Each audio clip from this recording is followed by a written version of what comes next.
Assalamualaikum warahmatullahi wabarakatuh. Saya Retno Putri Juwita dengan NIM 200321100038 dari kelas Agribisnis A akan menjelaskan terkait dengan pertanian di Indonesia, utamanya komoditas padi, jagung, dan ubi jalar. Yang pertama ialah terkait dengan padi. Kita tahu sendiri pada tahun-tahun kemarin hingga saat ini Indonesia utamanya dalam sektor pertanian sempat mengalami penurunan, dan tidak terkecuali juga pada komoditas padi. Dalam hal ini diketahui pada tahun 2020 yang lalu, utamanya pada berita yang saya baca terkait dengan padi di Lampung, ternyata pertanian di sana sudah cukup melakukan pergerakan untuk lebih memajukan pertaniannya dengan baik, utamanya dalam sektor pertanian padi.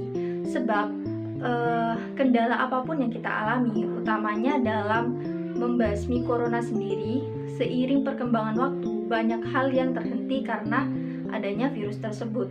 Namun banyak petani di sana serta para penyuluh melakukan pergerakan agar pertanian padi menjadi lebih baik ke depannya. Kemudian apabila dikorelasikan dengan kondisi di keadaan pada luar negeri, sebenarnya ada pula berita yang saya baca terkait dengan padi, yakni di India sendiri.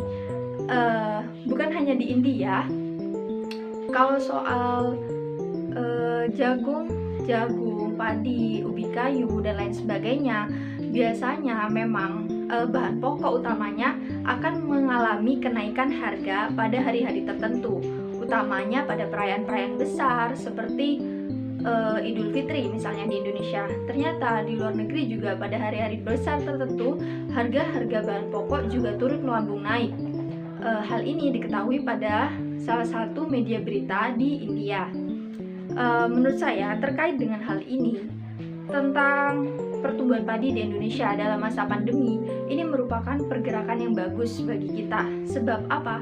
Karena di Indonesia kita tahu kan ya tentang pertaniannya yang mungkin sudah berjalan sesuai dengan anjuran pemerintah, kemudian disesuaikan dengan regulasi yang ada, tapi tetap saja banyak permasalahan yang dihadapi oleh petani-petani maupun kelompok tani tertentu di beberapa wilayah.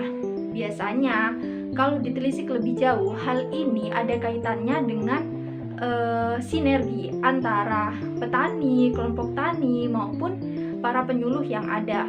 Bisa saja antara para penyuluh dengan petani itu tidak melakukan sinergi dengan baik, atau ada beberapa metode dari penyuluh sendiri yang diberikan kepada petani namun tidak sesuai dengan harapan si petani.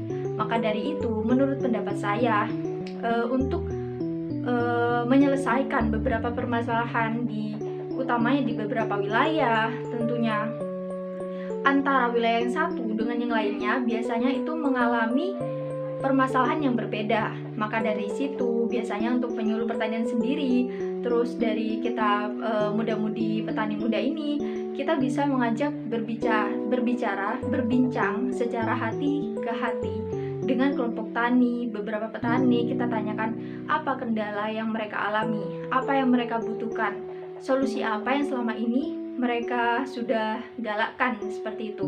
Kemudian dari situ kita bisa melakukan pengkajian ulang, kiranya materi apa yang penting yang bisa disampaikan kepada petani. Kemudian ada pula bagaimana cara-cara yang bisa kita lakukan untuk petani tersebut.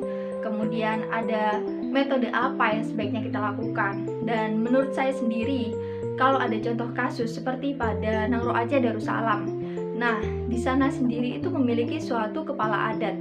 Kepala adat itu juga berperan penting utamanya dalam pertanian. Jadi masyarakat di sana sangat bergantung kepada kepala adat.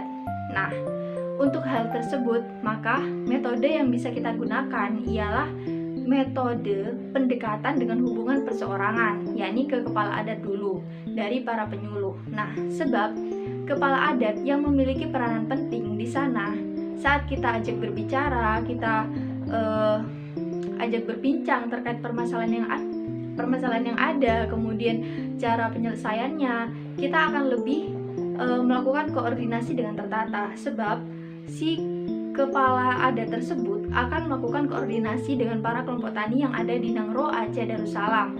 Dengan begitu, dari mereka akan mulai menuruti apa yang dikatakan oleh kepala adat, karena mengingat di kepala adat sendiri di Naro Aceh Darussalam itu sangat dihormati dan merupakan seseorang yang paling diperhitungkan pembicaraannya. Kemudian setelahnya baru bisa melakukan metode langsung, pendekatan dengan kelompok tani yang ada. Sebab dengan begitu biasanya kita akan menjalin keeratan satu sama lain. Dengan begitu akhirnya baik kelompok tani maupun penyuluh pertanian dapat melakukan sinergi dengan baik, sehingga mereka bisa melakukan pergerakan maju atau kemajuan di sektor pertanian sendiri. Kemudian ada jagung. Nah, persoalan jagung sendiri di Jagung Nasional kemarin, kita tahu kan ya, harga jagung sempat melonjak naik, utamanya di daerah Klaten, Blitar, dan Lampung, dengan harga itu sampai mencapai Rp6.000. Sedangkan kalau untuk para peternak itu merupakan harga yang sangat mahal. Kalau diperhitungkan per kilonya harusnya hanya 4.500. Untuk persoalan tersebut harusnya, menurut saya pribadi, hal itu berkaitan dengan regulasi dan kebijakan dari pertanian. Maksud saya Kementerian dari Pertanian itu sendiri.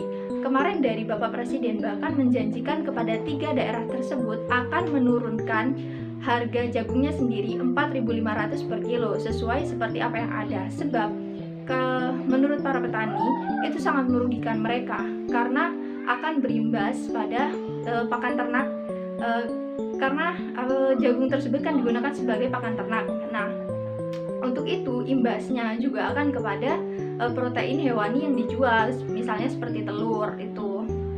Nah, untuk itu di keadaan yang lain di India, di daerah India itu juga ada yang namanya inflasi jagung. Nah, itu disebabkan oleh apa? Ada beberapa faktor yang berada di belakangnya.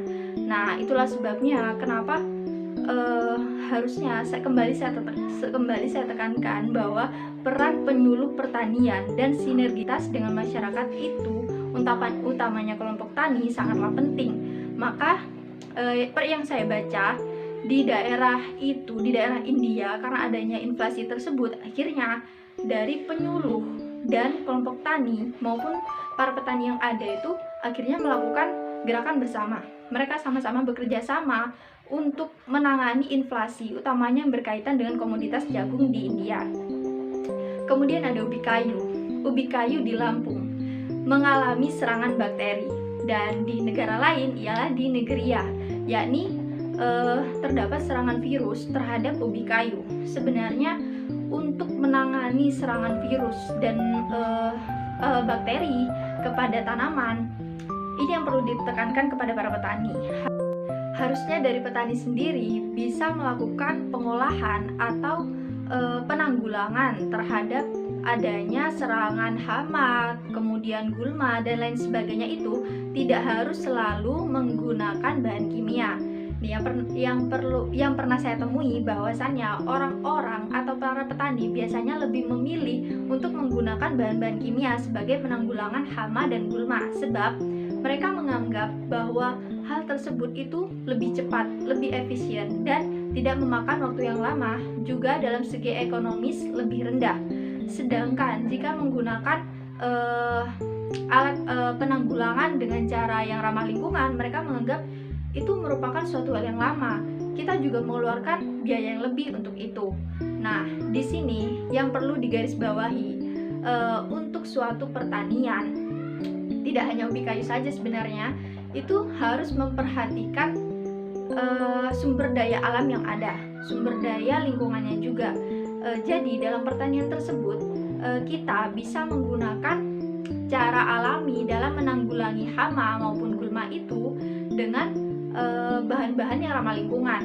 Baru bisa digunakan hal-hal yang berkaitan dengan bahan-bahan kimia itu setelah ditemui beberapa hama tersebut atau gulma tersebut dalam kategori yang berat. Nah, untuk itu sebagai muda-mudi nih, kita ini harus bisa mengajak para petani untuk lebih mengerti akan hal ini, sebab ternyata produksi pun itu dipengaruhi oleh kesuburan lahan. Jika banyak bahan kimia yang digunakan, maka lahan yang digunakan akan mempengaruhi hasil produksi selanjutnya. Mungkin seperti itu yang bisa sampaikan. Untuk beberapa isu yang saya berikan itu berasal dari beberapa sumber yang ada, dan saya memberikannya di akhir video. Terima kasih. Wassalamualaikum warahmatullahi wabarakatuh.